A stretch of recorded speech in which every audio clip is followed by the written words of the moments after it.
Il n'y a que des journées spéciales. Aucune journée ne se ressemble. Je me lève jamais le matin en me disant bah tiens, ma journée va être comme celle d'hier.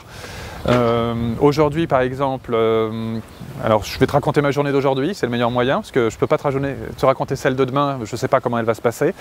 Donc ce matin, après avoir emmené mes enfants à l'école, je suis arrivé ici vers 8h50 et là j'ai rencontré une stagiaire en licence de lettres classiques qui est en train de faire la transcription d'un traité de vampirisme du XVIIe siècle qu'on va publier bientôt ensemble.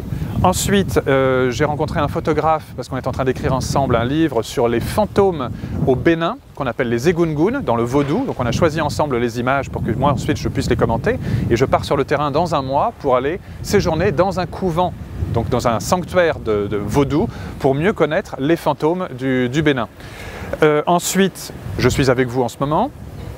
Après, j'ai un rendez-vous avec une archéozoologue à qui je vais confier des ossements animaux qui viennent de Longwood, donc l'île de Sainte-Hélène, des ossements qui ont été mangés par Napoléon, préparés par des cuisiniers chinois, avec des belles traces de découpe. Elle va m'identifier les espèces. Je vais lui confier aussi des ossements qui viennent du Cameroun, la zone sacrée dont je vous ai parlé, et également du Bénin, une fouille archéologique que j'ai faite.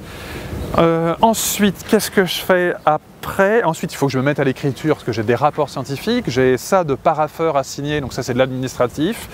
Et puis ce soir, je vais dans un hôpital parisien où un tableau inédit de Renoir a été découvert et on va le radiographier parce que probablement sous la peinture de Renoir, il y a une autre peinture d'une immense toile de Renoir qu'il a découpée en petits bouts parce qu'il ne l'aimait plus et du coup on essaye, chercheurs du monde entier, de reconstituer ce puzzle éparpillé. Donc tout ce grand tableau de Renoir a été découpé, il a repeint dessus et donc du coup tu en as un à Baltimore aux États-Unis, tu en as un au Caire, tu en as un dans une propriété privée à Saint-Pétersbourg, tu en as un chez un collectionneur privé à Paris.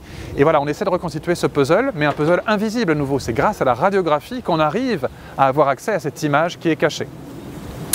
Et donc demain, je ne sais pas.